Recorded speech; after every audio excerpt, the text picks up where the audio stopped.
Ayan, magandang araw mga ka-basic. So ngayon, gusto ko lang i-share yung aking kaalaman tungkol sa aircon ng ating sasakyan.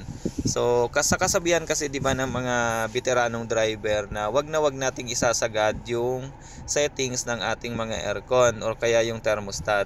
So, dito sa mga bagong sasakyan kasi kagaya ngayon, itong Hyundai na gamit ko, kung makikita nyo may tatlo siyang pihitan. Yung isa yung may numbering 1, 2, 3, 4. Ayan. So, ito ay controlled na lang ito ng fan. Ayan. Kung napansin nyo, pag wala na siyang controlled talaga ng lamig. Kumbaga, sa lakas na lang siya ng fan. Ayan.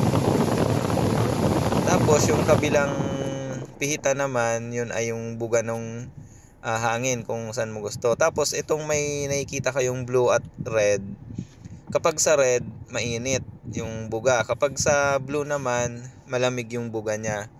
So, actually, hindi siya thermostat. Kaya sa akin, ang settings na laging ginagawa ko ay sagad. Hindi ko siya tinitirahan ng konting space. Kasi ganito yon. Tingnan natin yung ilalim. Hindi kasi siya thermostat. Parang bulb lang siya na pag pinihit mo siya, nagkakaroon ng opening, pumapasok yung papunta sa pula, pumapasok yung init. So, parang timplahan lang siya. Kung sobrang lamig, kailangan mo siyang i-open ng konti para kumuha ng konting init. At yun yung ibubuga niya dun sa fan.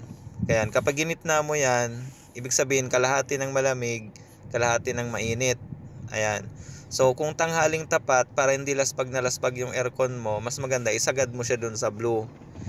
Kasi pag sinagad mo siya dun sa red naman, yun, sobrang init nun. At kapag nilagyan mo siya ng konting space, kagaya niyan, ibig sabihin, may bumubuga sa kanya na mainit. Ibig sabihin, may hirapan yung aircon mo kasi hindi agad lalamig yung loob. So, laging nakaandar yung aircon mo. Maliban pag sinagad mo siya, ganyan, puro lamig yung lumalabas. So, ibig sabihin, walang kahating init na pumapasok dun sa blower ng fan mo. Kaya, mas nire-recommend ko to. Kasi yung aircon kasi nito, may sensor na siya eh.